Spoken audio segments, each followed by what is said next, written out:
Hello, this is Joe with Just Below Model Cars, bringing you my latest build, which is not a car. I was working on my 71 Duster and had a problem with the body, so I decided to start another kit, and I had this in my stash. So I figured out why not try an armor kit. It's been a long time since I built one. This is the last one I built. I built this in sometime in the 90s, and it's actually made by the same company. It was a Revell kit, just like this is a Revell kit. The directions say Revell on them, but this is originally a Renwall model, 1/32 scale, M-47 Patton. It's an old mold. I think it was molded first in the early 60s. It went together pretty well. It has a few little issues, but we'll talk about those along the way. So let's get into this thing.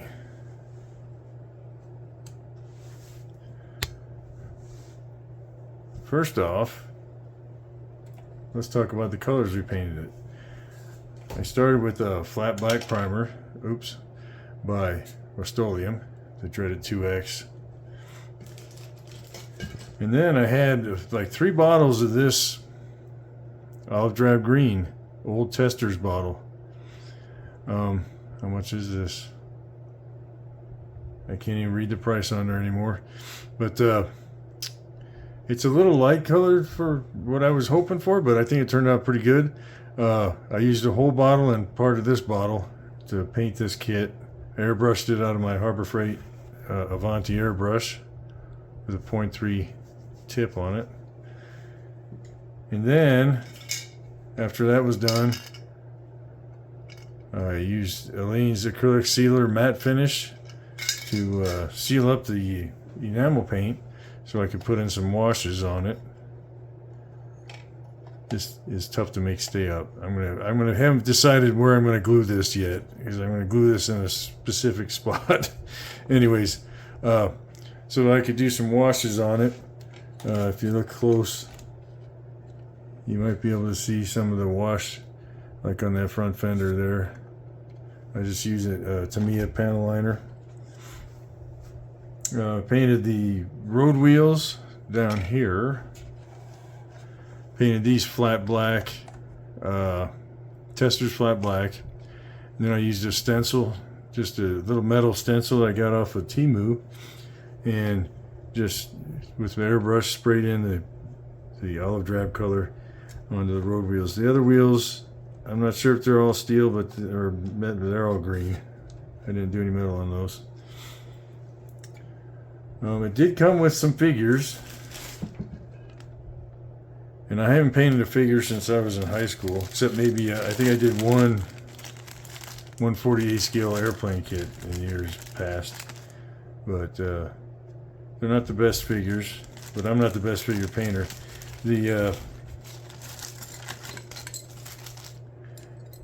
And this is the color of the original plastic, which is why, it looks quite a bit lighter than that. But these are the figures that go in the turret.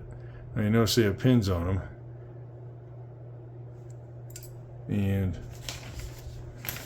the funky thing about this is, they go on this lever here, and that lever goes in the turret, and the other end of that lever hooks up to this. So if you have those guys in there and you left these hatches open on the roof of the turret, they would go up and down with they go up when the turret's down, and down when they go up when the turret, let me get this right, when the gun is down, and down when the turret's up. I thought that was kind of like a toy. And plus, me with my not very good figure painting abilities, since I haven't done one in forever, I just decided to leave them out. The hatches, this hatch, I glued it shut, I think. But these hatches on the, well, I brought some tweezers to help me out with this. These open up. There is no interior detail under, so not much point in opening those up. The only thing extra I didn't do, I built this mostly out of the box. I added, I don't know if you can see right in here, there's a little piece of tubing I added because this engine is a turbocharged V12, air-cooled V12, and the exhaust pipes come out here from the turbos that would be under here, and there's some giant mufflers. They look like giant car mufflers, and they come out here. I mixed up my own custom rust color for that, for the muffler and the tailpipe, and for the tracks. Now there is engine detail. These hatches come off. Yeah, they're a pain. And then the rest of these hatches, not the rest, most of these hatches open up if I can get it open. Oh, wait. Oh, there we go.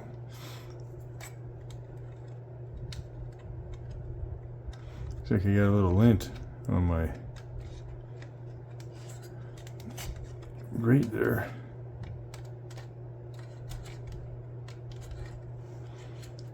And the muzzle, the barrel lock rotates up and down. So this is a one-piece engine and transaxle piece that fits in there. Comes out pretty good considering it's from 1960 something, early 60s. I did add spark plug wires to it because it was a little plain between the exhaust manifolds, and there's no turbochargers in there.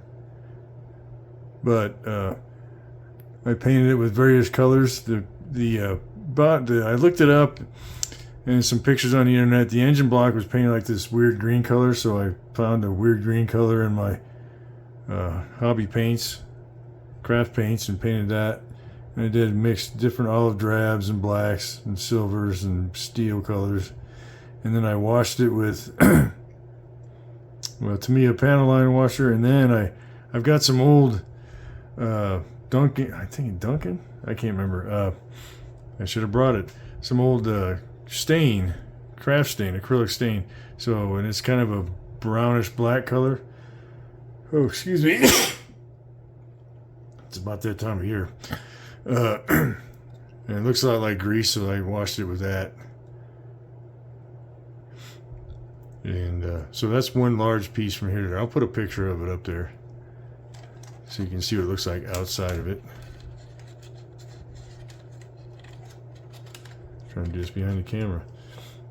Now this muzzle lock, it rotates up, but this is one piece assembly here, so it doesn't lock on there. Your newer kit might lock on there, but it fits in there nice. The decals, I'm not sure how old this kit was. The decals worked fine. There is, for this side of the turret, there is a tiger decal for maybe used in Korea. I'm not sure if these were used in Korea or not. But I went with the star.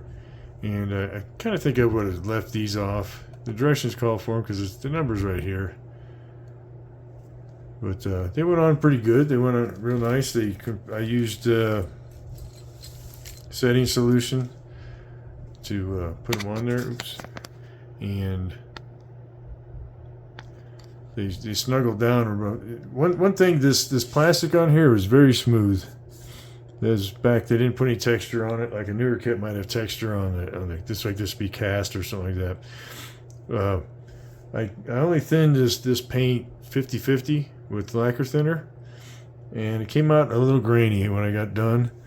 It sprayed pretty nice, but it turned out to be a happy accident because it gave stuff a little bit of a texture, and the decals snuggled down into that texture. You can still see the outline of the decals. Oh yeah, when I got done with everything, I painted it with dull coat, Chester's dull coat, thin, about 50/50 with the lacquer thinner, and I mixed up way too much. This bottle was almost full, and I used maybe half of this, what I used, maybe less than that, to coat this whole thing. And I think it turned out pretty well. Some of the problems I had with it, I was missing a part. There's two of these antennas So I use an old guitar string for that. And the wheels assemble, you know, they all roll, and the tracks operate like most of us really don't care, but they do. And the suspension, it's really loose, and the track is maybe a little long, but there's so I'll put a picture up there. There's these suspension pieces, and the back of these wheels have got a pin that goes into a hole in the suspension piece, and they did not fit very well. I had to remount every one of those holes. So some of these are out a little farther than other ones.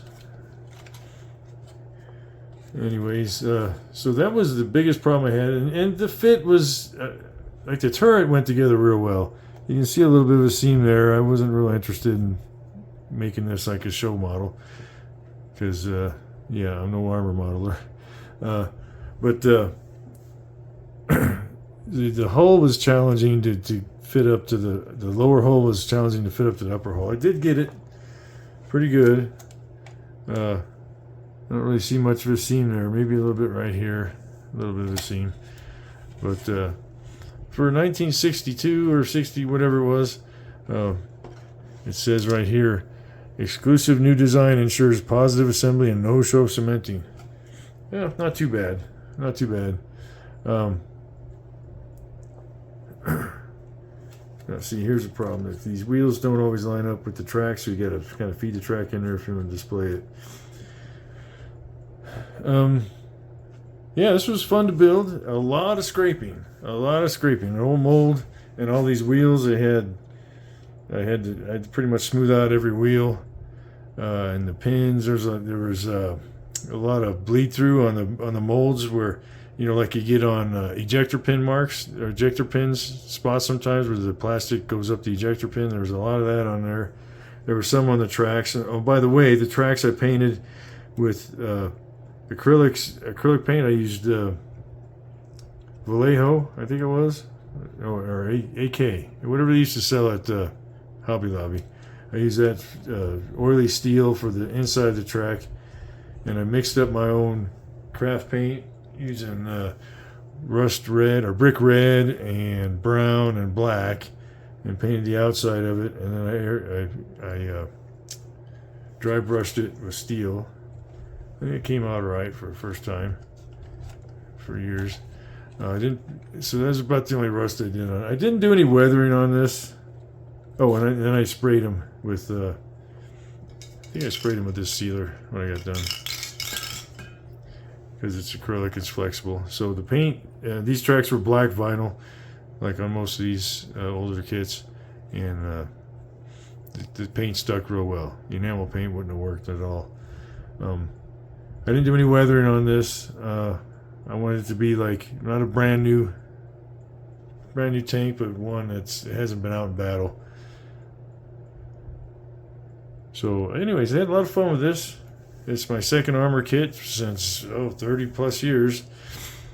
And I've got quite a few more to do. I've got another Renwall M41 Walker Bulldog. And I'm going to see how that compares to the Tamiya Walker Bulldog, which is 1/35 scale.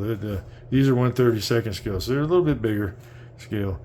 But enjoyable build, a little nice diversion, so you don't have to worry about everything being shiny and stuff like that. I got to mix my own custom colors for some of the stuff, and it was fun. I enjoyed it. Thanks for watching. We'll take it outside and see what it looks like outside. I just built this little thingy today. I had this round. It came from one of my older computer desks for a monitor to sit on it, and I had found this grass stuff at Hobby Lobby on clearance some time ago. So I just right before I came down here made this, glued this stuff on. It's not perfect, but I thought it would be good for the tank. Maybe some cars too. a little bit of the visual interest. Got a new background here for the tank. Anyways, thanks for watching. Thanks. I got some new subscribers lately. Welcome.